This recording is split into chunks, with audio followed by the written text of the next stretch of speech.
I'm so excited to welcome award-winning journalist Amy Larocca. Welcome, Amy. Thank you so much. I'm so happy to be here. Congratulations on your book, How to Be Well, Navigating the Self-Care Epidemic, One Dubious, I love that word dubious, cure at a time. How has it been? It's been great. And as I was just saying to you before we started recording, I've been really, really, really happy about the result, the reaction that the book has been getting, because I knew when I was talking about this book and thinking about this book that I suspected, I didn't know, but I suspected that a lot of women felt like I did, which is neither all in or all out when it comes to the wellness industry. Like, we have our suspicions, but we also want it.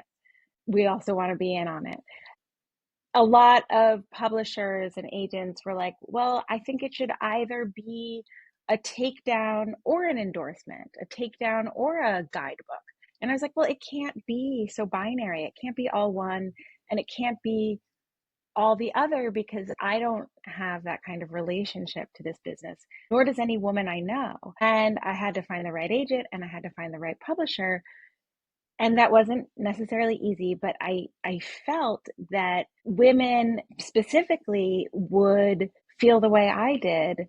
And what's been great about having the book out there and being on tour and speaking to women as I, get out there, is that I was right. Everyone is in it. Everyone is like, I'm skeptical and I'm dubious, but I also want it, but I also know that I'm being duped, but sometimes I don't mind being duped, but sometimes I get really mad about being duped.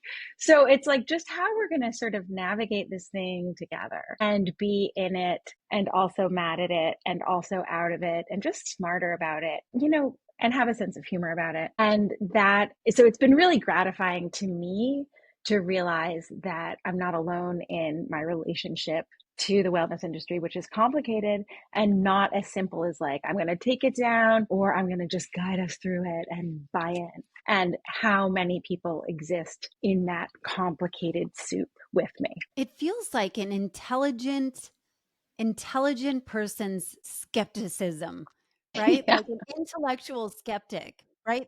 I hope so. That's Intellectual the goal. skeptic. So if you That's say what it that, feels I'm like. so happy and I'm so relieved that you feel that way. Yeah, but when I was reading the book, I found myself enraged and duped, but at the same time, like there's just no escape. And I'm There's wondering, no like, escape, right?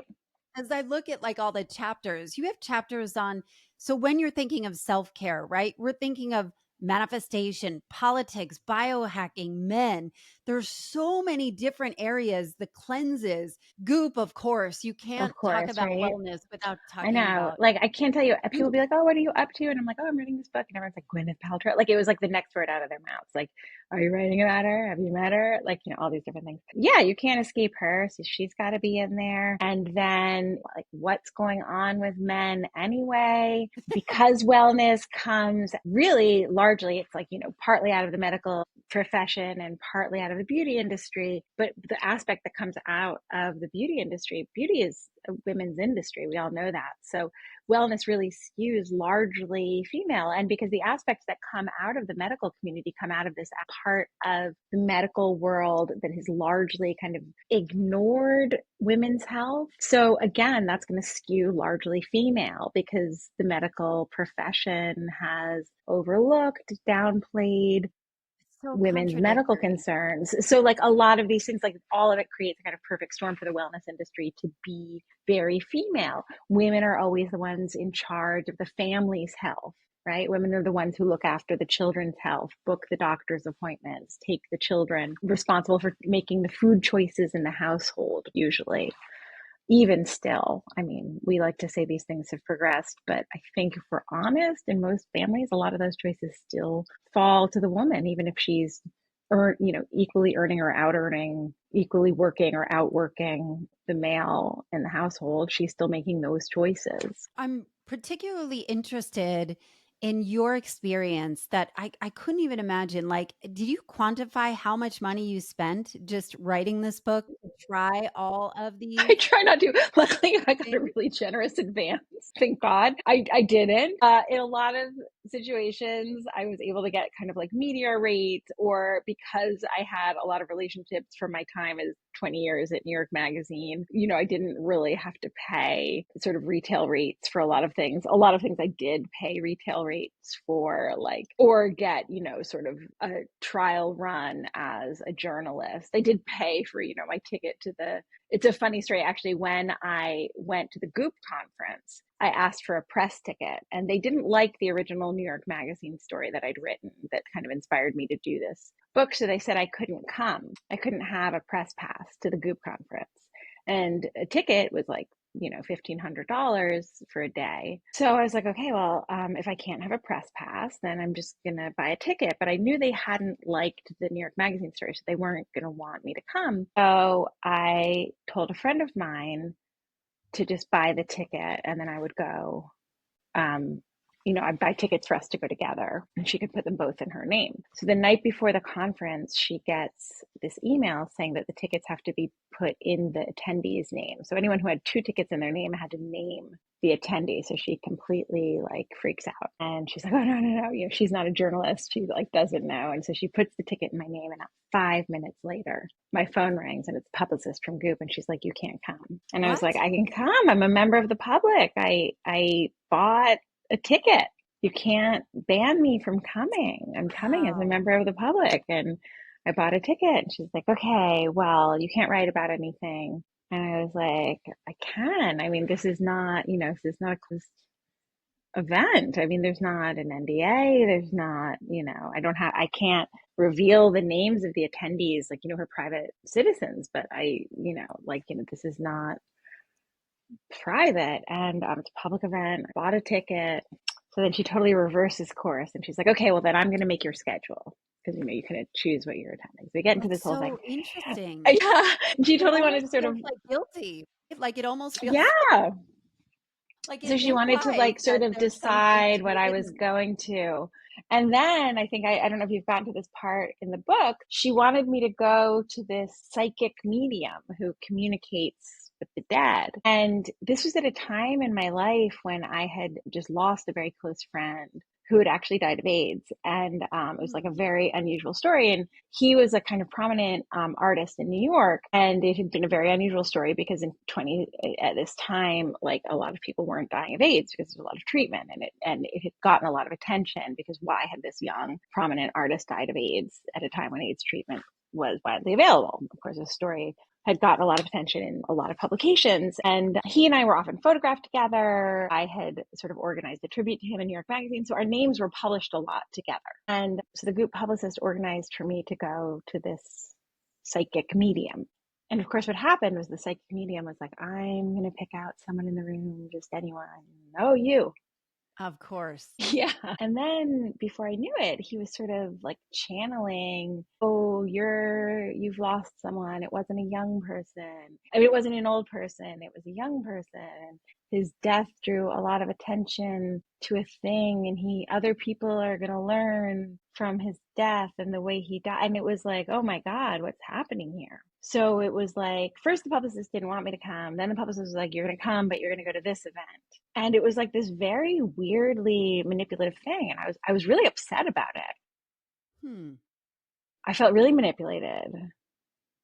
And I was like, what, why is this is really dark. And so the next day I was taking my kids to school, and I ran into this woman I know who works at the New York Times. And she was like, I was still sort of really like freaked out, like, why would they do this to me? Of course, I have no proof that this has happened. And she said, oh, we just had a story about psychics in the digital age. Call this woman.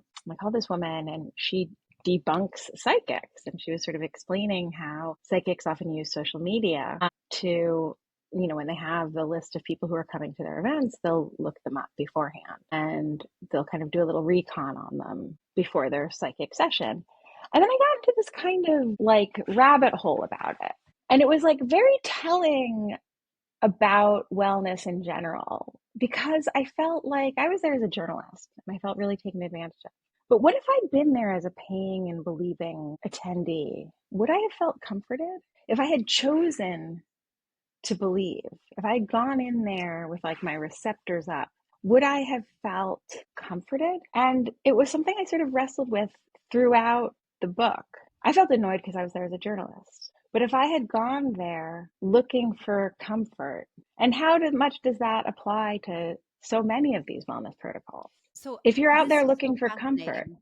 Yeah, this is so fascinating to me because I have this belief that um, the self help or the personal development space is designed to keep us sick. And the yeah, way that looks like to me is that if I look at podcasts, if I look at Mel Robbins, Glennon Doyle, any of the self yeah, personal development, all the titles, and again, a lot of them are SEO optimized, how to of course. fix. This is Yeah. broken, something is wrong. And so like I love Mel Robbins. Like I could go listen to her podcast and go, I am anxiously attached. And my parent, like, yes, I do have emotionally immature parents. Like I didn't have these problems this morning, but now I'm like inventing Now the I problems do. that Yeah. they Oh, yeah. I see that. that are Yeah. perfect stuff to fix. And so, I always say that, and even the reason why this podcast is called the Reinvention Room is because I believe people come to me and this show not broken or not needing to be fixed. They've just outgrown where they are and they need Hmm. more room. Right. And so I wonder, do you think that our addiction to wellness actually keeps us feeling like we're sick or broken, like a perpetually broken? Yeah, I mean, one of the things that I think about a lot is I was assigned a piece for Town and Country magazine at one point when I was working on the book. It was like, oh, there's this new diet craze, right? Like it's always a new diet craze. And this one is called intuitive eating. And so I was like, sure, I'll take this assignment. And it was this diet book that had come out in the 70s and it was enjoying like a kind of second life. And it was by these two nutritionists. And it was basically like, if I can sum up like some very, like interesting work by nutritionists, it was like eat when you're hungry, stop when you're full. Yeah. Was Just the groundbreaking diet. groundbreaking. Groundbreaking work, yeah. Eat what you're hungry for and stop eating it when you've had enough, right? And it was like, oh my God, this is like a revolutionary way of eating. Like listen to your body's natural cues. And this was like, oh, like people were going to jump on it the way they jump on like keto or paleo, And sort of one of the theses of the book is that like what wellness does is it makes you buy your own body back as if it's a luxury good. And Wow. that and because I have my background as a fashion editor, I'm like, you're purchasing yourself, like, and you're purchasing yourself using the same language and the same techniques that I have become like an expert in 20 years in the fashion industry. Using all those same techniques I watched the fashion industry use to sell you a handbag or a dress or anything else. And the truth is, you don't have to buy your own body. It's already yours. You actually know it. You actually have these things called like cues of hunger and cues of fullness. And you're being told that you don't. You're being told that like your body is actually a secret and someone else has the answer and that It's you so don't actually crazy. really know. And that was the sort of thing that I realized about this intuitive eating is like, you actually don't need to buy a book to tell you to eat when you're hungry and stop when you're full. But because you've sort of been you've been told it, like you don't know, you actually have to buy the secret, the answer to the riddle of your own self. But the truth is you don't. You actually know, but you're kind of conditioned by this industry to believe that you don't know and that there's riddles and secrets. So, one of the things that I thought was so fascinating about your book is the history behind all of Yeah. this. Oh my Because God. I loved I'm researching thinking that. about skincare, right? Like skincare, Mm.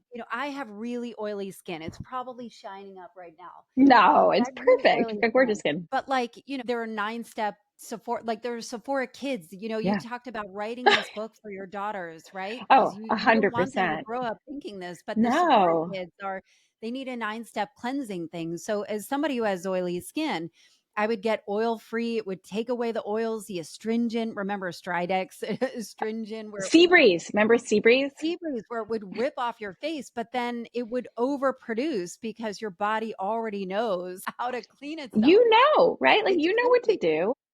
but And it like, comes from I remember the like ad I was like though. listening to these women being like, oh my God, I'm on the 100 grams of protein a day thing. And I didn't get I was at like this very like trendy cafe in Tribeca waiting to meet a friend. So I was sort of eavesdropping. And they were like, oh, I didn't meet my 100 grams. So before bed last night, I was like choking down some Greek yogurts. And I was like, you don't want the Greek yogurts. How gross. Like you don't, someone said you need X grams. Like you don't want them. Why are you choking down like and feeling sick before you get into bed because a book told you you need X grams of protein? Like, no, no, like listen to your body. Like look at your face and be like, does my face, I'm actually writing a piece right now about how like sometimes I don't wash my face before bed because I'm like, my skin, it feels like it would irritate it. Like everything feels fine. I wasn't sweaty today. I wasn't out much. I was writing all day in my room. I don't need to. I actually can tell that my face doesn't need to be Right. stripped and lathered again. Like it just needs to go to bed. So And as I so was Oh, go so the ahead. idea is that you have been, the entire thing is kind of based on this idea of convincing particularly women, because as we've talked about, this is like directed at women, that you don't actually know and that you have to rely on others to like convince you that you are a mystery to yourself and that other people have the answers. That's the like underlying, that the answers about you are secret and you have to pay other people to unlock them for you. The origin stories of these were insane, and I literally let Yeah. out an audible gasp on the halitosis Oh, I one. know, So the Brenna. halitosis one, the ad was this was for what was it for? Was it like breath or for Listerine. Yeah. Listerine? So the early ones, and And they she'll never get suggested, married. Yes. when was the last time your husband asked you out on a date? I know. Oh, no, Baby, that was it's the hair. because I your think that was breath the is hair too dye bad. one. No, that was the hair dye. That was because you had gray hair. And the halitosis one was like she didn't understand why she was always a bridesmaid and never a bride. Oh my That was god. I got them halitosis. confused, but they were just And the hair dye was that, why did have you ever noticed your husband doesn't want to take you out to dinner? And then the bad breath was like, have you ever noticed why you've always been like, you've been a bridesmaid so many times but never a bride? I know. And then the one that was even like not that long ago was the woman who forgot to shave her legs before a date, and the guy like jumped out of bed and never wanted to see her again because she forgot to shave her legs before going on a date. And he oh, was just like revolted, and it was like she was like a gorilla, and it was like he was so disgusted. oh my And god. it I know, The messaging is so it's so bad. And that one was like from like 2010 or something. That one wasn't even that long ago. So yeah, I mean, it's so bad. It's like, you're disgusting. And if you don't buy these things, you're just going to be revolting. Like you're going to be unmarried. Your husband's going to want to leave you. You're never going to get another date. Like your unchanged self, your natural self is revolting, is the message. And so, we yeah, so of course, internalize this though. oh my Like God, I'm somebody completely. who, yeah, I'm 50 years old, and I'm 49. I'll everyone, be 50 in 6 months. see, So it's like we're I'm like right there. We're together. right there. Yeah. We know, but like We the know. messaging that we got, like it never was a question to shave my legs, right? Or shave your Of armpits, course you're where going to that's shave your coming legs, back right? out. Now people are have full bush again, Yeah. Yeah. And there was the time when Oh my God. everybody Yeah. was When I like worked at laser it off. Vogue, this like waxer would just come, and like we'd just get him to come to the office, and we'd take turns running into the fashion closet, and he'd just give us a quick wax in there. But I think there's something that you said. Aging is different from disease. It's different from disease. And that was like a really That crucial was thing, is so that it's being treated like powerful. a disease. It's being Right. treated like an illness. And it's not an illness. Like I think that was like something that I became very, very, very sort of like militantly aware of. Like it is not a disease. It is not a disease to be stopped. It is like what happens. It is just what is going on. Aging is not a disease. And I feel like there's various things to take away from this book. And one of them is that growing old is a different thing than being ill. And it's really important that we keep that in mind and we stop treating it like, I really got interested also, I was like, every time because I live in New York, I don't know, where do you live? I'm in Atlanta. You're in Atlanta, so you probably like drive. It's probably the same thing. Maybe when you're in your car, you listen to podcasts. Like for me, when I'm walking or on the subway, like I'm like listening to podcasts. So of course, when I was researching the book, I was like, always like had a podcast on, listening to all these wellness podcasts. And I started realizing like how many of them were like, we're going to get you back to you. We're going to get you back to you. And I actually like Yeah. just went through this with my daughter, who is a teenager, and she's a cross country runner. And she was sort of feeling nostalgic for what it was like, what it felt like to run when she was 11 versus what it feels like to run when she's 14. And when she was 11, she just sort of flew off the ground. And running as a 14-year-old is really different. She's like, I just want to get it back. And I was like, of course you feel that way because that's what all this conditioning is. And for me, it was like, get yourself back to what you were like before you had children. And now it's like as we approach menopause, it's like get yourself back to what you were like premenopausal. And it's like that's not going to happen. You are not the person you were. And trying to claw it back is going to just drive you insane. And that's the problem with treating aging like a disease or treating like, so whenever you go through these kind of like enormous transitions, rather than them being celebrated or even like, let's not even get to celebrate it, just like accept it. You're just like being told to like, don't worry, we're going to get you back. And you're like clawing at this thing that, let's face it, is gone. But I you're am like guilty of clawing and this. clawing and clawing. I am And then guilty. you're just going to feel failure because I'm sorry, but it's gone. And you can't, so like before you even get to like celebrating that you are different and you are changed, you just feel like a failure because you can't get quote unquote back. And it was really like drove it home for me when I was trying to help my daughter understand that, like, as an athlete, she's never going to run the way she ran before puberty. That's just not, she's not going to have the body she had as a, 51-pound thing that just flew over the ground. And that's wonderful because she is now a totally different person and a totally different athlete. And you think, and we as adult women can say, how dangerous would it be for us to encourage a teenage girl? We can see that, right? Like, how dangerous would it be for us to encourage teenage girls to want to return to that? That's how we give girls eating disorders, right? There's We so can many see that confusing messages. because we're adults, right? But we can't see for ourselves how dangerous it is to tell our postpartum selves, don't worry, you'll get back. To tell our menopausal selves, don't worry, you'll get back. But these transitions are very, very, very significant. And rather than embracing that we're changed and that's wonderful, we treat it like a disease that we need to be cured of, rather than just be like, I will not be the same. I will not return. Like I've moved past what I was at 28. I've moved past what I was at 32. And I don't have to treat myself as a failure because I got older. But it's hard when all of the media It's is so painting things hard. It's differently, like horrible. Sex and the City, It's and Just like Like the That is worst. back, right? And Just Like That is back for its third season. My husband, who's the sweetest guy on earth, he walks into the room. I'm watching the news, Sex and the City, and he goes, "Wow, they've aged." And it's like, no shit, it's been 30 years. Yeah. Yeah, they have. Totally. Yeah. It's been 25 years or however many years it Wouldn't it be is. freaky if they hadn't? But at the same time, it is you live on both. Like, I dye my hair every single 4 weeks, and I Yeah, have me too. forever, and I have And that's what I'm rebirthright. saying about the book, where I'm like, How do I? yeah, so do I. Like, I'm not like above it. I'm not like transcending up here being like, no, no, no, no, no. Yeah, I dye my hair.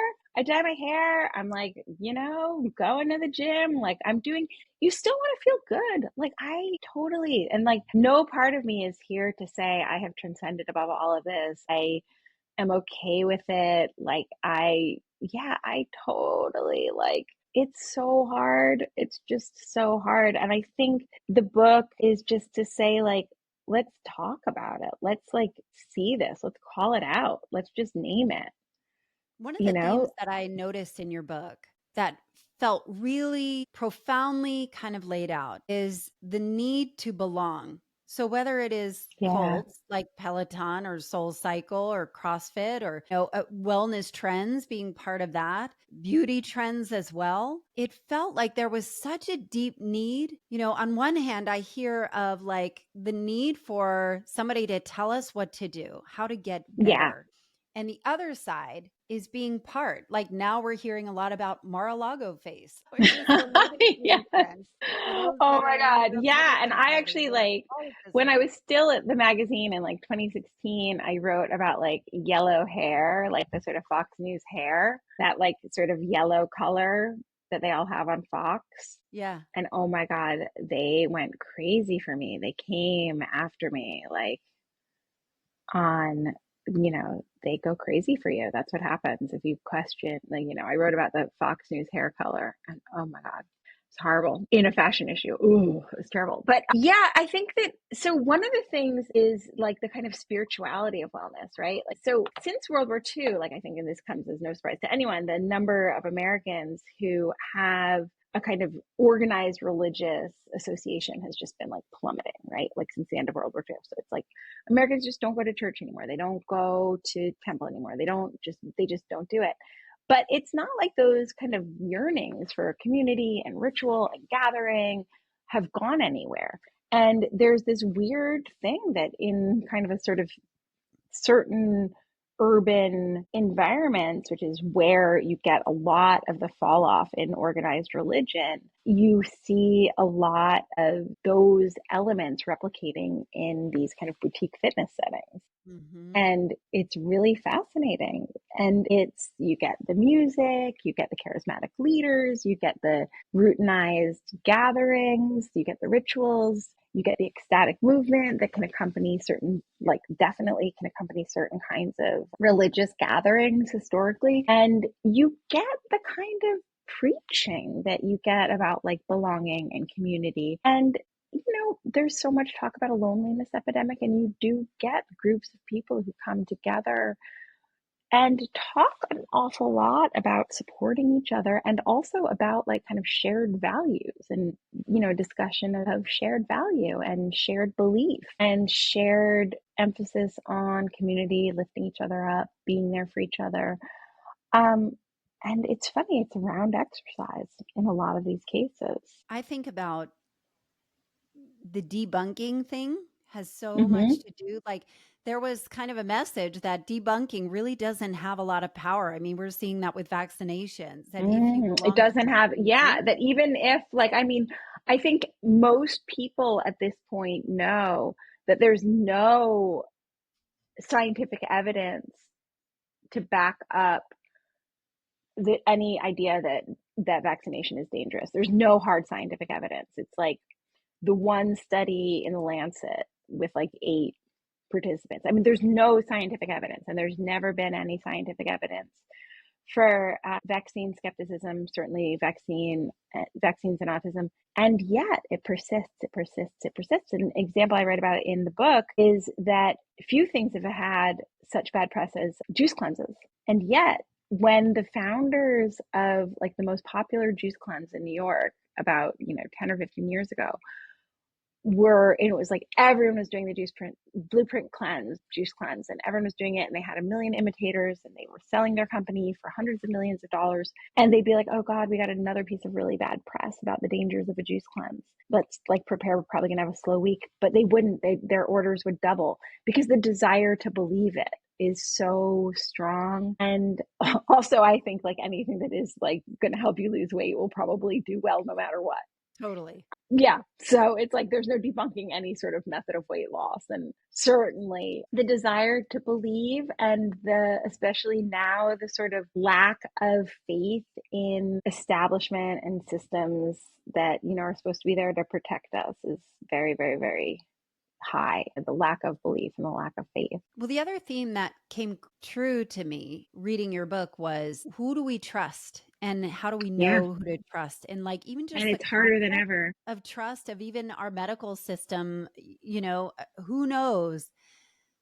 Even like the chronic illness chapter was really, it was hard to listen to that one because I know so many people who struggle with chronic illness, and every Yeah, it's so MLM hard. affiliate will come, like you need this, it's going to cure your cancer, it's going to cure this, you need my potion or happy It's so juice or hard to whatever it is. know. And then it's especially like because there is a lot of truth to the fact that certain conditions and certain diseases that affect certain populations just haven't had the kind of research and funding that other diseases have. So you've got a lot of inequality in healthcare. So autoimmune disease is something that like, and now it's like all these diseases are like funding is just being stopped. So I think you're going to have a lot more of kind of it's just this thing about like who to trust. It's like, there was a report yesterday that there's a woman who is like 2 years away, she estimates, from having a sort of cure for tuberculosis, and her funding was just cut. Hmm. So you're going to have a lot of an increased thing where it's like very difficult to know who to trust. And you're going to have a big groundswell of so-called experts coming from alternative sources. And this kind of thing is just going to take off where you really don't know who to believe because the traditional pathways are just all sort of garbled right now. So it's going Yeah. to give a lot of press, it's going to just really pave the way for a lot of it's just going to be very hard to know who to trust. I think they call it this toxic uncertainty that's happening in Yeah. the culture. Like we really need to ground. And I'm wondering, as you've gone through this process, this must have been Yeah. so fun. Was there any specific topic? Like I noticed that manifestation has a really big chapter, and so Yeah. does biohacking.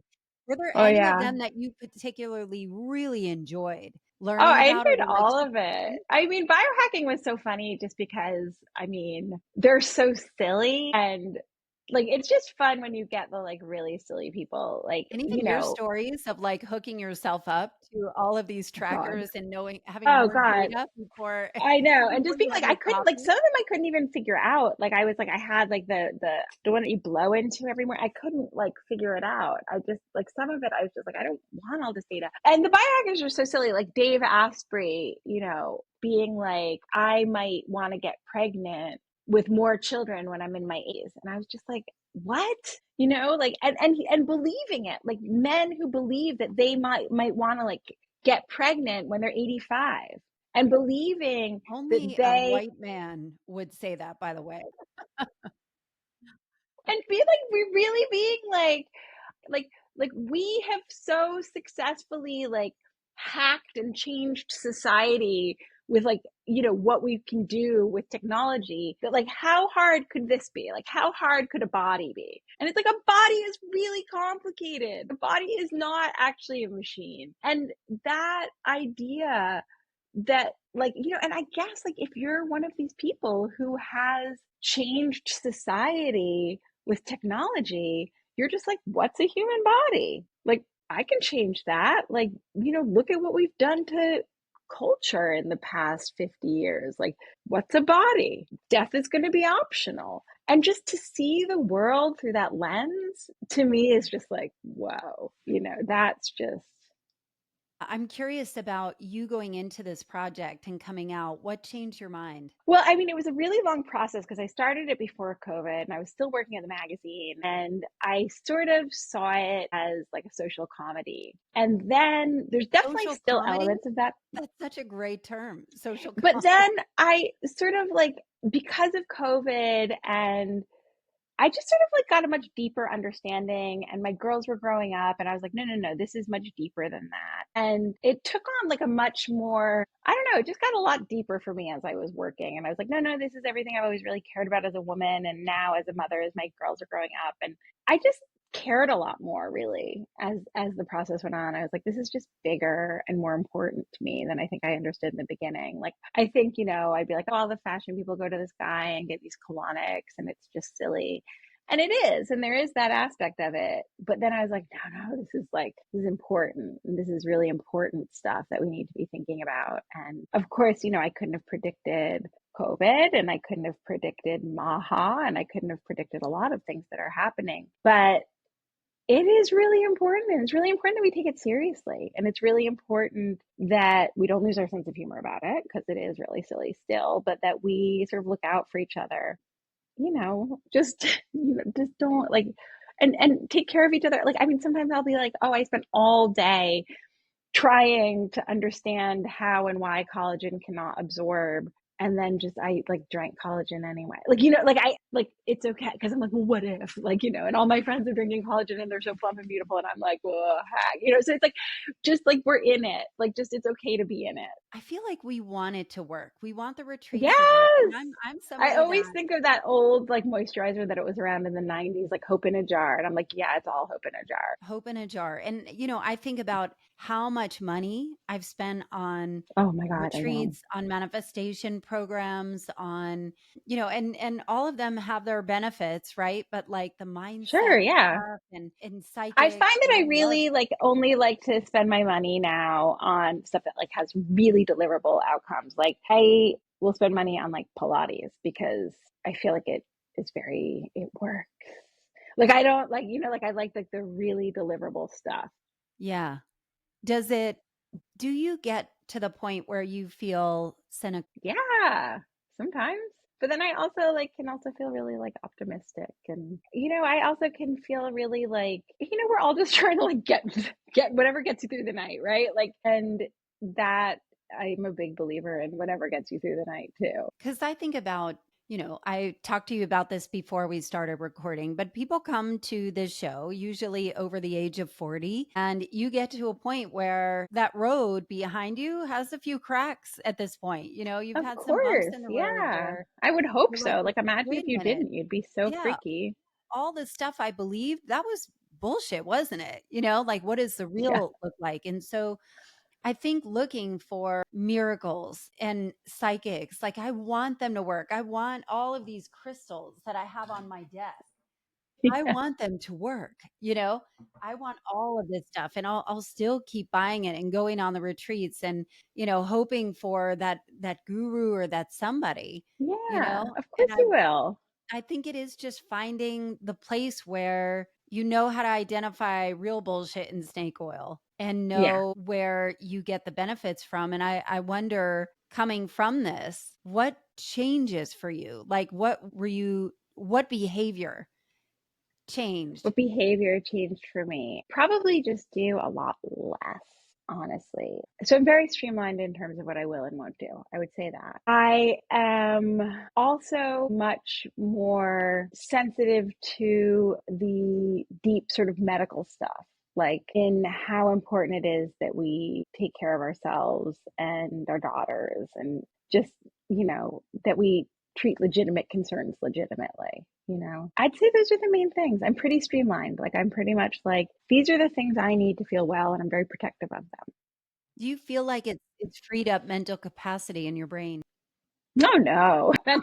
My mental capacity is Oh, jammed. It's jammed in there. You kidding? no, Yeah. there's No, no no, no. It's still escaping. like it's all, yeah. There's no, I wonder There's what no surprised you escaping. the most. What surprised me the most, I think, is just how susceptible we all are. And how, how I think what surprised me the most is what we were talking about a little bit earlier, how much the extent to which we've all been sold on this idea that our own bodies are a mystery to us. Yeah. And how much we all accept that we don't know ourselves, and how much we all take that for granted, that we're so willing to believe other people who tell us they know better than we do about ourselves. That is so profound. What do you know that you wish other people could know? that that you probably know yourself better than you think.